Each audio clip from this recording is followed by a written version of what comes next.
Hi friends, నేను మిల్హరి. Welcome to our channel Lahari creations. ఎవరైతే మన ఛానల్ని కొత్తగా చూస్తున్నారో సబ్స్క్రైబ్ చేసి సపోర్ట్ చేయండి. పక్కనే ఉన్న బెల్ ఐకాన్ని క్లిక్ చేసి పెట్టుకోండి. నేను వీడియో పోస్ట్ చేయగానే నా నోటిఫికేషన్ అనేది మీకు వచ్చేస్తుంది. ఈరోజు నేను చూపించబోతున్న రెసిపీ పుంటికూర ఆర్ గోంగూర కర్రీ ఫ్రెండ్స్. దీనికి కావాల్సిన పదార్థాలు ingredients: sorrel leaves, green chillies, cumin, fenugreek, garlic, turmeric, mustard seeds, curry leaves, dry red chillies, salt, oil. ముందుగా 4 కట్టలు పుంటికూరను తీసేసుకొని ఇలా కాడలతో తెంపుకోవాలి. పూర్తిగా ఆకులా కాకుండా ఇలా కాడలతో తెంపుకుంటే పుంటికూర చాలా రుచిగా ఉంటుందన్నమాట. ఈ విధంగా తెంపుకున్న పుంటికూరని శుభ్రంగా 2 నుంచి 3 సార్లు మంచినీటితో కడుక్కోవాలి.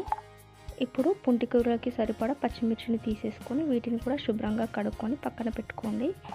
అలాగే కూరలోకి కావాల్సిన పదార్థాలన్నీ ఇలా పక్కన తీసి పెట్టుకోండి. ఉప్పు, పసుపు, మెంతులు, జీలకర్ర, వెల్లుల్లి, అలాగే కొద్దిగా శనగపప్పు, పల్లీలు. ఇప్పుడు శనగపప్పు, పల్లీలను ముందుగా కుక్కర్లో ఉడికించుకోవాలి. 1/2 కప్ పల్లీలు, 1/2 కప్ శనగపప్పు మంచిగా శుభ్రంగా కడుక్కొని కుక్కర్ మూత పెట్టేసుకొని ఒక 3 విజిల్లు వచ్చే వరకు ఉడికించుకోవాలి మీడియం ఫ్లేమ్ పైన. ఇప్పుడు కడిగి పెట్టిన పచ్చిమిర్చి తీసేసుకొని గ్రైండ్ చేసుకోవాలి. పచ్చిమిర్చి మధ్యలోకి ఇలా కట్ చేసేసుకొని వేసేసుకోండి. ఇది కచ్చాపచ్చగా గ్రైండ్ చేసేసుకోండి, మరీ మెత్తగా కాకుండా. చూడండి, ఈ విధంగా గ్రైండ్ చేసేసుకోండి. ఈ కన్సిస్టెన్సీ ఉండాలి, చూపిస్తున్న విధంగా ఉండాలన్నమాట. మరీ మెత్తగా అయిపోవద్దు. ఇలా ఉంటేనే కూరలోకి చాలా బాగా ఉంటుందన్నమాట.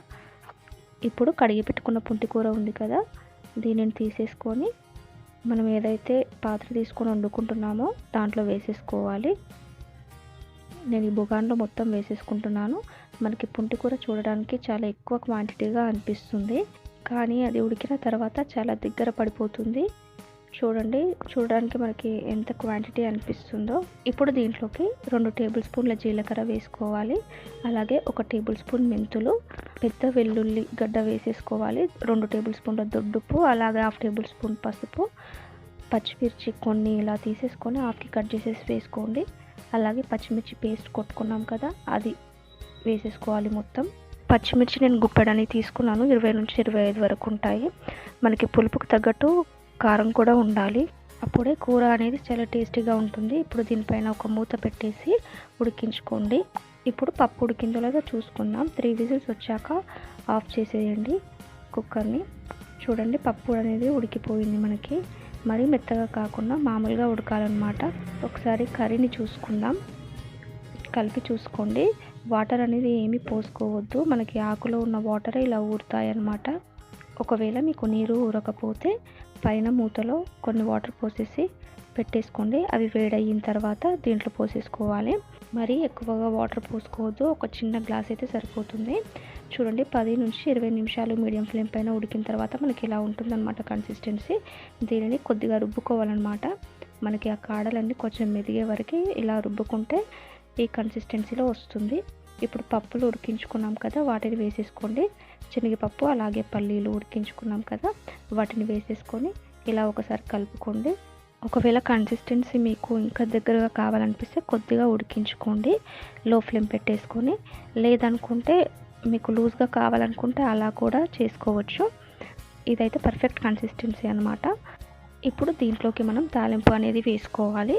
దానికోసం కడాయి పెట్టేసుకోండి. 2 స్పూన్స్ ఆయిల్ వేసుకోవాలి. ఆయిల్ హీట్ ఎక్కాక 1 టేబుల్ స్పూన్ జీలకర్ర, ఆవాలు వేసేసుకోండి. ఇవి బాగా వేగిపోయాక ఎండుమిర్చి వేసేసుకోవాలి. ఒక 7 నుంచి 8 ఎండుమిర్చి ఇలా వేసేసుకోండి. ఇవి కూడా బాగా వేగిపోయాక కరివేపాకు రెమ్మ తీసేసుకొని వేసుకోవాలి. ఇది కూడా వేగిపోయిన తర్వాత ఈ తాలింపునంతా మనం పుంటికూరలో వేసేసుకొని కలుపుకోవాలి.